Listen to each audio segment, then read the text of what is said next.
This is Gay News Radio with Brandon Carmody, featuring Roddy Biggs, Samuel, Laura, and Special Agent Jay.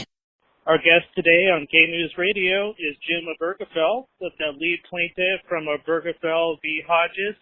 Jim, we thank you so much for coming on Gay News Radio this morning. Thanks, Brandon. I'm happy to be here.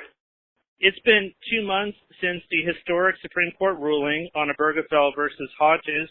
How are you doing today? And have you come to terms with becoming a household name like Brown, Roe, or Edie Windsor?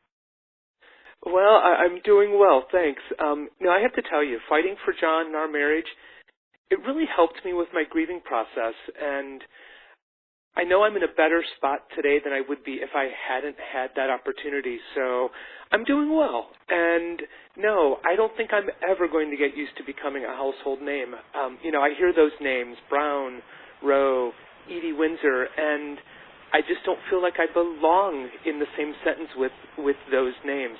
It just doesn't seem real to me yet. That's incredible, and we're still living in that moment, aren't we? Yes, we are. Well, I wanted to ask you, Jim, what was the moment like, and I saw this on live television, by the way, on CNN, but what was the moment like for you to get a congratulations call from the President of the United States after the historic Supreme Court victory? It was surreal, Brandon. In my wildest dreams, I never expected or thought I would ever receive a call from the President of the United States, let alone to have President Obama thank me for making our country a better place. I'm still amazed. I think back to that moment, and I'm still amazed that I was actually able to form complete sentences. As soon as we hung up, I was asked over and over, well, what did the President say? What did you say? And I had no idea. It was all a blur, so I'm amazed I was able to speak like I did. It's on tape. I'm glad it is. Otherwise, I'd have no idea what was even asked or what I said. Well, the one thing I want to tell you from a live observation perspective, it was such a surreal and special moment for me, all of it, and then to see that call from President, I think I had tears streaming down my face, Jim. Yeah, I know I was crying a lot that morning. I don't recall if I was crying when I actually spoke with the President, but I wouldn't be surprised if I had been. So it was absolutely an amazing experience. Fantastic. Now, I wanted to ask you about your feelings about President Obama. As you know, he's moved the country forward on LGBT rights and marriage equality. So has he moved you personally in the same way that millions of us feel by his support, leadership? And also, do you think that history will recognize the work that he did for the LGBT community? Oh, absolutely. I, like millions of Americans, have been moved by his support and everything he has done to make our country a better place for the LGBT community. And, I have no doubt, even now, he's known as the most LGBT supportive president we've ever had. And I think as time goes forward and as history rolls on, I think that absolutely will be one of his legacies. And one of the things I think I appreciate the most about President Obama is, he just embodies the type of leaders we really need in our country. And what I mean by that is, over time, he learned more, he experienced more, he met people, and his opinions changed. And I think that's what we need in the country. We need leaders who are open to learning new things, experiencing new things, and allowing those things to change their opinions and to allow them as a person to grow and to allow them to help our country to grow. So I think that's been one of the best things he's done is he's been open to that, and he's changed and he's helped change our country. Absolutely, and I think it's worth noting for the benefit of our listeners that he's the first president in U.S. history to openly embrace marriage equality when he gave that interview on ABC, and so many other things have happened, the repeal of Don't Ask, Don't Tell, DOMA, and now they're about to allow transgender individuals to serve openly in the armed services. Right. It's amazing. He has done amazingly great things for our country and, for the LGBT community specifically, but more importantly for our country. He's helping our country become the place our Constitution promises. Now, I noticed President Obama spoke from the Rose Garden shortly after he called you, Jim, and it's kind of funny, but for a brief moment, there was a little bit of panic and terror in the president's eye when it came time to say Obergefell. So, but God love him, I give him credit for trying. Do you think that history will be on your side as far as scholars and students that study your case and your name in the future? How do you think that will go? You mean as far as knowing how to say it or spell it? Both. I actually chuckle. I don't have an easy name. I know that, and I stopped worrying about people pronouncing my name correctly or spelling it correctly in kindergarten. It just doesn't bother me. And the fact that, like you say, you saw that kind of look of terror in the president's face and he paused. I'm used to that, and it doesn't bother me in the least. And I could care less if someone mispronounces my name. In fact, I kind of enjoy hearing what people come up with. I don't know. It's a crazy name, and it'd be silly for me to get upset about someone not being able to say it or spell it.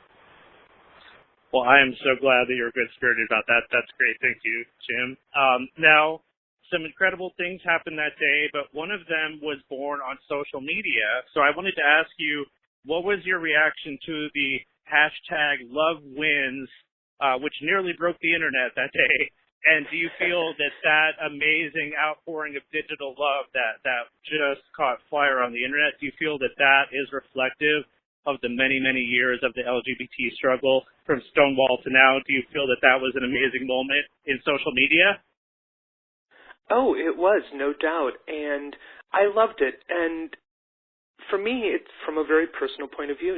John and I started this fight out of love for each other, and our commitments to each other to love, honor, and protect each other. And so seeing Love Wins and having that break the internet and be everywhere, it just brought it back to that very personal level for me, because it was all about love. And I think it's a great thing. I think it was fun. I think it was fantastic. And it represents a part of our fight. Marriage equality is fantastic, and I'm thrilled that we have it, and it's definitely a step in the right direction, but Love Wins doesn't encapsulate our entire fight for equality as LGBT Americans. So, there's still more to do. Yep, we can marry, but in too many places, you get married one day, the next day you could lose your job, you could lose your apartment. So, Love Wins, it was celebratory on a day that needed celebration, and it was celebrating something phenomenal, something monumental. But for me, it doesn't encapsulate or doesn't incorporate our entire fight for equality. There's more to do. Yes, and I want to pick up on that point. As you may have noted, 4 of the Supreme Court justices wrote a very sharpened dissent, and also out of the 17 GOP presidential hopefuls that are running, 4 of them just signed on for the pledge that they would do everything within their, executive powers if elected to try and undo the victory that you saw at the Supreme Court. So here's the question. Is Christianity or religious freedom really under attack in this country simply because the LGBT community now has some of the same rights and protections that they have? Absolutely not. This ruling in no way impacts or harms religious freedom. That is still part of our Constitution. And for people to say that they will be forced to marry a gay couple or a lesbian couple, they are creating an issue where no issue exists. Right now, a Catholic priest can say, no, I refuse to marry a Catholic and a non-Catholic. Well, even with this ruling, that Catholic priest can still say, no, I refuse to marry a gay couple. So this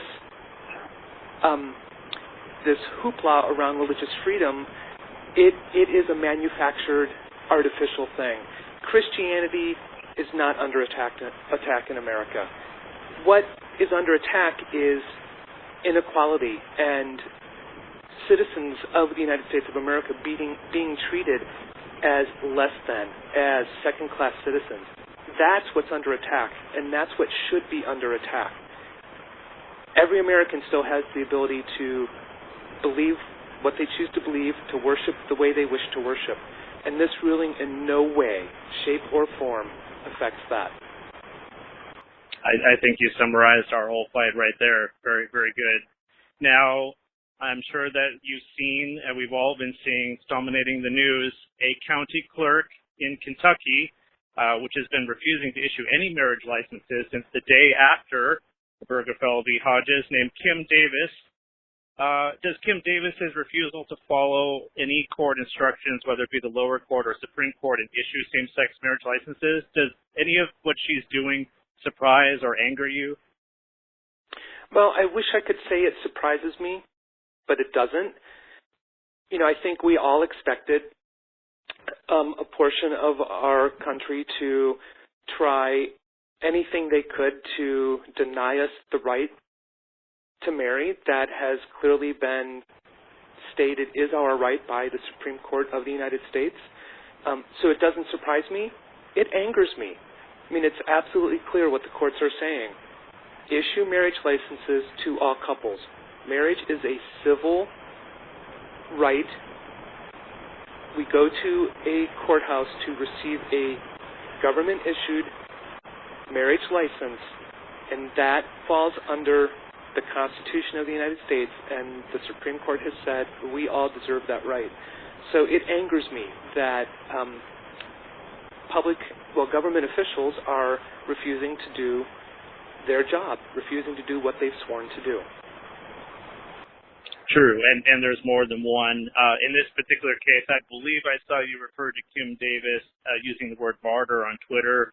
So by that standard, does that mean that she may have to indeed be sanctioned or forcibly removed from office? Do you think that that's the action that we need in order to bring this insanity to a close? Well, I think it's pretty clear. The Supreme Court has ruled in Obergefell v. Hodges, and the Sixth District Court of Appeals refused her case. The Supreme Court refused her appeal. So we are a nation built on laws. We are a nation built on the Constitution, not a religious text. And as a government official, as an elected official, she is there to serve all citizens of Rowan County, Kentucky. She is paid by all citizens of Rowan County, Kentucky. And she swore an oath to serve all of those citizens. So the right thing to do, the just thing to do, is for her to resign. If she is unwilling to fulfill the duties of her office that she swore to fulfill, then she should step aside. And if she won't step aside, then, you know, there are other avenues to pursue, but the right thing to do for a moral person is to acknowledge that she is not fulfilling her sworn duties, not fulfilling her duties, and she should step aside. I'm in full agreement with you. Thank you, Jim. Now, if it's all right, could you please tell us a little bit about your husband, John Arthur, and just, maybe tell us how you got married and what were some of the events that led you from that point to this incredible marriage equality win at the Supreme Court? How did this all happen? Yeah, well, John was just incredibly charming, witty, and generous, and I think one of the best things about him, he always lived life with a glass half full attitude. No matter what happened, he would always find something positive, something to concentrate on instead of whatever the negative was. Or he would find something to laugh about. And he just had this incredible way of embracing life and being positive and making friends. In short, he made me a better person because he was just such a positive person. And, over almost 21 years together, we had talked about marriage several times. Back when marriage was a possibility in Hawaii, we talked about it then, and we continued to talk about it. But we only wanted to get married if it actually carried legal weight. We didn't want it to just be something symbolic.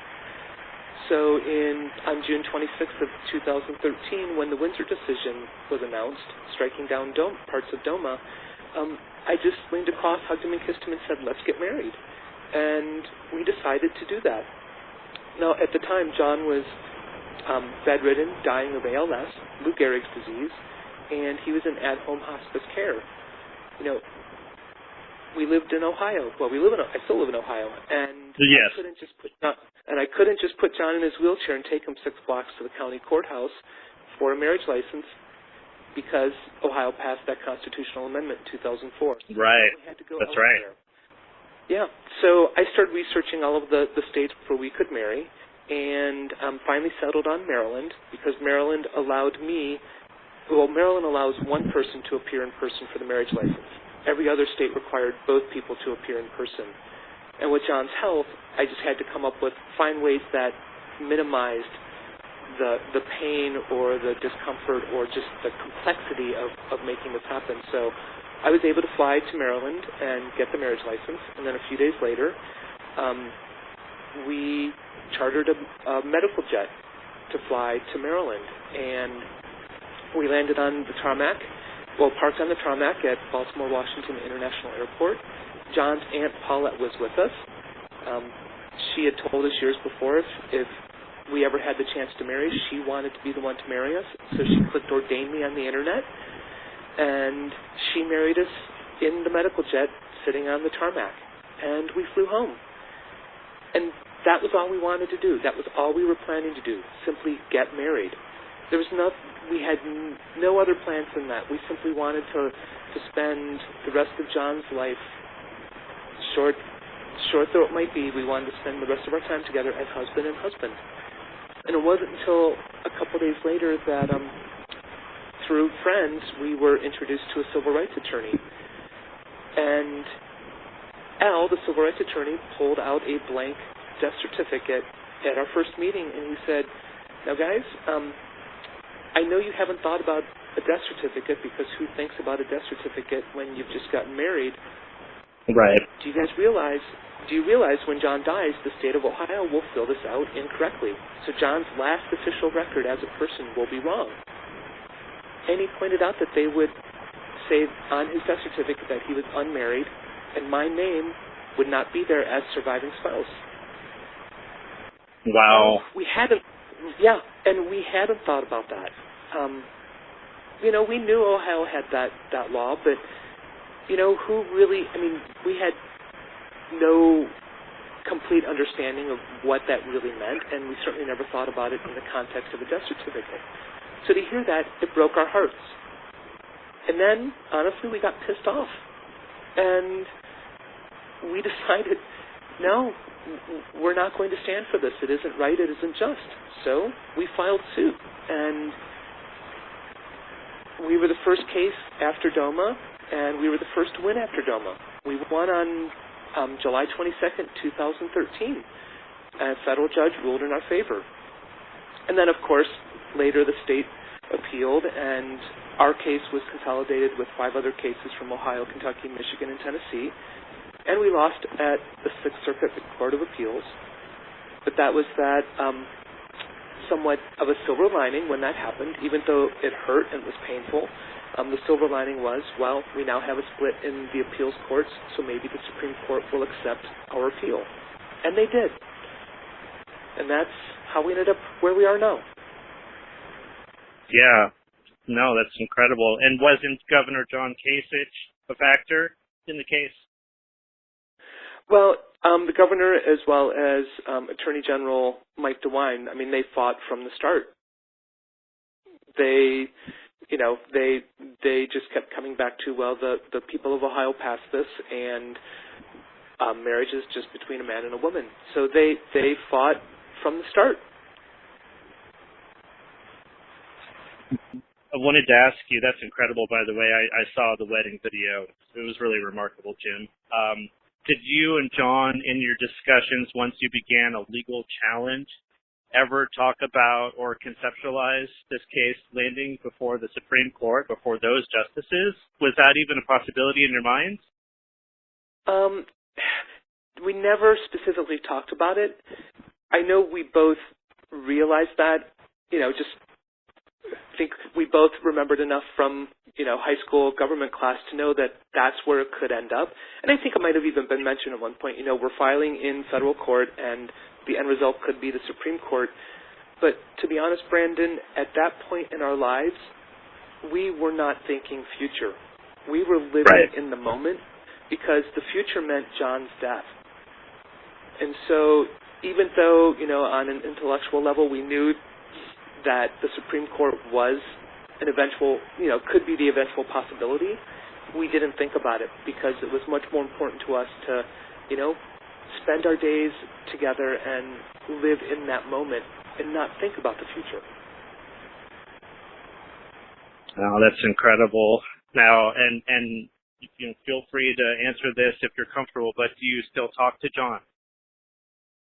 I do. Most nights when I crawl into bed and turn out the light, I just talk to him a little bit, tell him about my day, or just tell him I miss him, tell him I love him, and just fill him in on what's going on. So I do. I try to talk to him every night, and multiple times throughout the day as well. I think like anyone who loses someone they love, something will happen where you immediately think, oh, I want to tell, and oh, but I can't tell him. Or things happen that just remind you of that person. So absolutely, he's still a part of my life. Would he be proud to see, where we've come, not just with the Supreme Court, but I mean, would he be proud to see the outpouring of love and the world's reaction? It had a worldwide impact. Yeah, I'm pretty confident he would be proud. Even before he died, he got to experience some of that, just the reaction here locally in Cincinnati. But as well, before he died, we received cards and letters from not just around the country, but from around the world. So he got to see and experience what that meant to people. And he knew it had an impact. He knew people related to it. And for me, from the moment, I've experienced nothing but support and love. Everywhere I go, people stop me and thank me, tell me why John's and my fight meant something to them or to someone they love. People just hug me because they can't think of anything else to do. It's amazing, and it just reinforces, every time that happens, it reinforces that John and I really made the right decision. We knew that, but that just makes it even more obvious. I think that this is part of what makes your story so unique and so inspirational.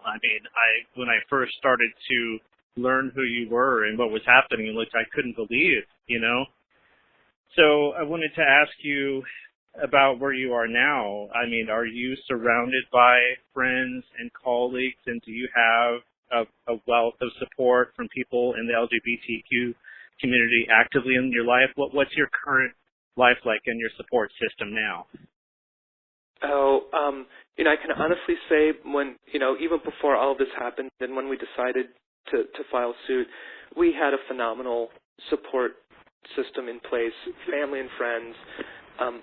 I know there's no way I could have made it through John's illness and death without the family and friends that I enjoy. And since then, the incredible support I've received from organizations, from individuals. I've made friends across the country, which has just been an amazing experience. When John died, I honestly worried a little bit about how I would deal with making friends and building more support or just meeting people, because John was so good at that. I relied on him. He could walk into a room and charm people in mere moments and walk out five minutes later with 5 new friends. And I think at times I always kind of made in my mind that was all his doing, but I'm realizing, okay, no, I can actually do that, and it's been really fun to just meet the many people I have. You know, I've spent time in LGBT youth centers around the country. I've gone to events. I've done lots of speaking, and it's just been an unbelievable experience for me. I feel really fortunate that I've had this opportunity, and I'm humbled that I've had the chance to meet the people I have and to experience the things that I have, simply because John and I stood up for our marriage and said, this isn't right. So it's been an amazing experience. Exactly, and again, that was part of what the president was applauding you for, and I think that's part of what makes this story so compelling. I mean, I'm going to do more stories about this and still continue to research even after the interview. And you're welcome to come back anytime, by the way, Jim. Thanks, some of the folks that I did get a few quick takeaways that I know that you've worked with that I appreciate. The folks at Human Rights Campaign. I also noticed that I believe GLAAD attorney Mary Bonato worked on your case. Is that right? You know Mary Bonato when she was part of the case? She did. Love Mary. She's a wonderful person. The ACLU was incredibly involved in my case. You keep going. I kind of interrupted. So. Oh, Chad Griffin, and of course, you know, I realized that your name is the signature of this piece legislation from the Supreme Court, but there were other couples, weren't there? It was a consolidated case. There were, absolutely, and you know that was actually a source of some guilt for me when the Supreme Court accepted the appeal. It took a couple months before they officially announced what the case would be known as, and you know they just followed their tradition. When they consolidate cases, they will use the name of the lowest case number. And since John's and my case was the first case that was filed after the Windsor decision, we had the lowest case number, so the consolidated case became known as Obergefell v. Hodges. And that was a source of guilt for me because it wasn't just about me and John. You know, I was one of 34, 35 plaintiffs, another widower, yes, other couples, parents, children, and I felt guilty that my name and face was getting so much of the attention. And you know, so many of the other plaintiffs said, don't worry, Jim, you're doing a great job. We're glad that you're out there representing all of us. And I also realized, you know, I got my real estate license in November, so I had this career that gave me flexibility and gave me the ability to travel and to spend time doing this, whereas most of those other plaintiffs had jobs and families that wouldn't allow them to do it. So, you know, I still feel a twinge of guilt at times, but I'm glad that I had the ability to do this and to represent all of those other plaintiffs, because you're right, it wasn't just me. It was about so much more. So from Stonewall to Obergefell, was America ready, and do you feel like a hero? I do think America was ready. You know, you could look at all of the polling that was coming out before the Supreme Court ruling, and it was clear the majority of Americans believed in our rights to marry the person we love. So, yeah, I do think America was ready. And even though, you know, there are times when we wonder, I think the vast majority of America does believe in the promise of equality enshrined in our Constitution. So, yes, America was ready. Do I feel like a hero? Being called that really makes me uncomfortable. Okay. I don't consider myself a hero, and it's kind of weird for me to have people say that, you know, because I look at what I did, and all I did was simply fight for the love of my life, our marriage, and what was right. And I know a lot of people will say, well, Jim, that's what makes you a hero. You actually were willing to do it. I guess it's just a weird term. I don't think it's something I'll ever be comfortable having someone use in connection with me. Sure, sure. I understand that. Now, do you support the Equality Act that's currently going through legislation, and do you feel that there's enough protections and enough in that bill that it will help the community? Oh, absolutely. I support it. It's long past time for LGBT Americans to be protected in employment, housing, credit, and et cetera. I haven't had the chance to actually read the legislation in detail. I've just been too busy for that. It's certainly possible some people might say, it doesn't go far enough in certain areas, but in my perspective, any protections that we can make a part of law right now, that's the right thing to do, and it's the right direction. And I'm really proud of the support that it's received, and I hope it actually has the chance to become law. So, absolutely, I support it, and I hope we have the ability to live in a country with those protections. Sure, sure. And it's worth noting that Senator Jeff Merkley from Oregon, my home state that I'm in right now, was a sponsor of that bill. Yes. No, it's fantastic. And, it's fantastic that we get the support, that we have the support, the senators and representatives who have introduced that. And I hope, as our country grows and matures and realizes that marriage equality isn't the end of the world and really is a good thing for us as a country, I think that will help bring more support to the bill. That's right. Marriage equality did not bring about the end of the biblical end times. You're right. Exactly.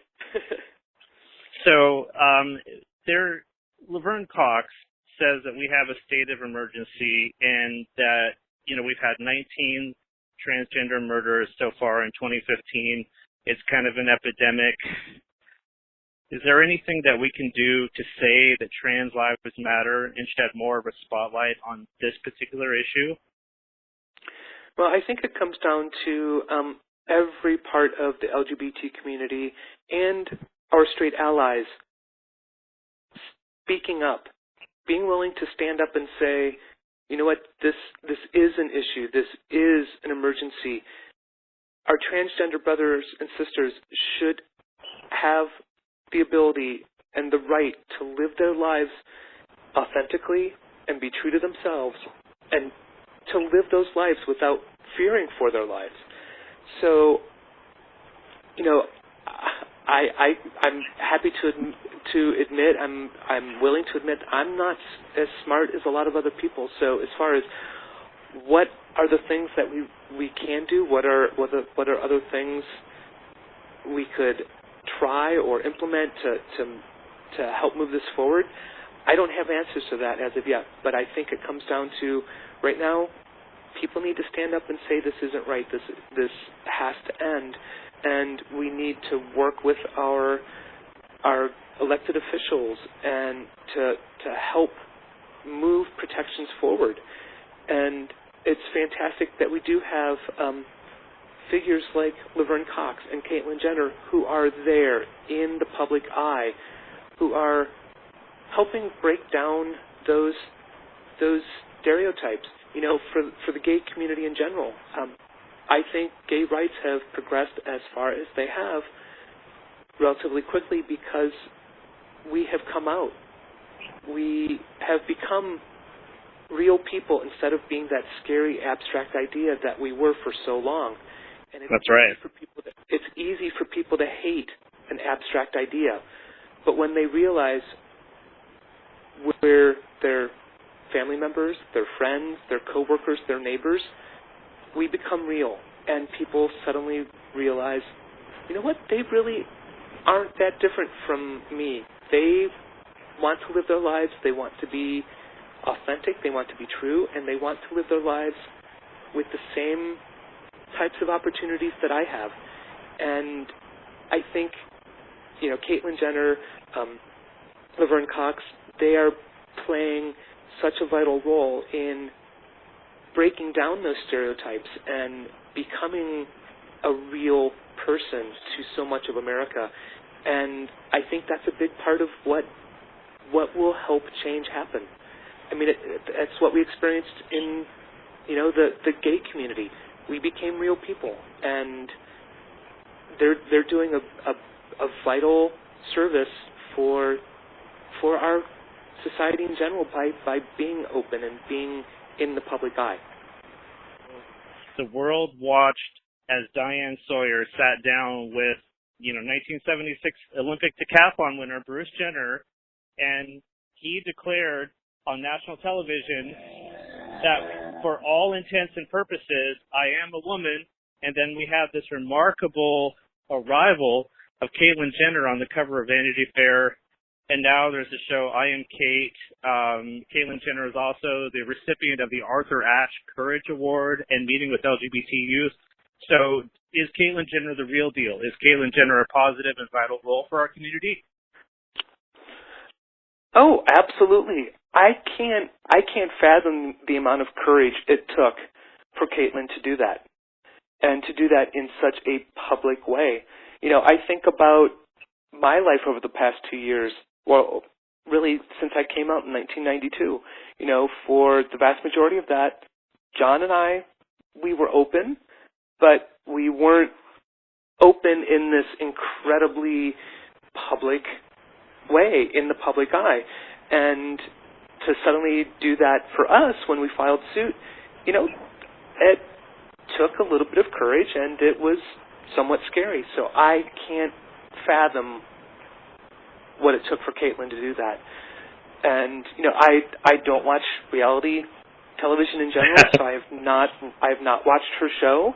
But again, I think anything that we do that makes us visible and helps people understand that LGBT, whatever it is, Q, we're all people, just like anyone else. So, absolutely, she's doing a very vital and important job in helping our community. Fantastic. And on that point, I have watched 2 episodes of I Am Kate, which is a recent. I just happened to catch it the other day. It's really personal, and you really go inside Caitlyn's home and family, and it wasn't what I was expecting. It wasn't flashy. It was just really intimate and personal, and it was actually filmed the week of Pride, the Vanity Fair cover, and then Caitlyn Jenner appeared at New York City Pride, which was, of course, the weekend of Obergefell v. Hutches. So you can imagine It was a huge, huge moment when Caitlyn Jenner appeared at New York City Pride. Yeah, wow. Well, I love to hear you say that it's it's very personal, isn't flashy. She brings people into her home, into her family, and again, that just goes with what I've been saying. That's how we change hearts and minds. We let people see us as real people with families, with homes, with hopes and dreams. So that's fantastic. You were the Grand Marshal in, was it Toledo Pride recently? Yes, that was last weekend, and I was also the Grand Marshal for Columbus, Ohio, for Charleston, South Carolina, and then I was also in the Pride Parade here in Cincinnati as well as San Francisco. So it's been a lot of fun. Awesome. Well, the very last question, and then we'll let you go, is what's next? Will you continue advocacy, being Grand Marshal, and what's next for you, Jim? It's fun. I'm in this point in my life where I'm not exactly sure what my life is going to look like completely. I'm absolutely going to continue being involved in advocacy work for the LGBT community and real estate. I'm still trying to figure out how that fits in. I'm speaking a lot. I'm attending a lot of events. I'm working on the book that my co-author and I sold. So there are a lot of things keeping me busy and keeping me interested and having fun. That's exciting, Jim. Well, if you'll permit me, I just wanted to thank you so much for coming on Gay News today. But speaking from the heart, I just want you to know from me that I am so moved and so incredibly grateful to you for your courage, for your commitment to your husband, and what you've done for me and millions of LGBT Americans. I was tremendously moved you've had a positive impact in my life, Jim, and I thank you. Brandon, thank you. That's honestly, those are the best things possible for me to hear. It means the world to me that people, have been touched and affected, and thank me for that. I feel really fortunate that I've had this experience. All right, my sincere best wishes. Thank you for coming on, Jim. God bless you. Thank you, Brandon. Thanks so much for having me on, and enjoy the rest of your day. Have a good day. Thank you. All right, thanks. This is GNR, Gay News Radio.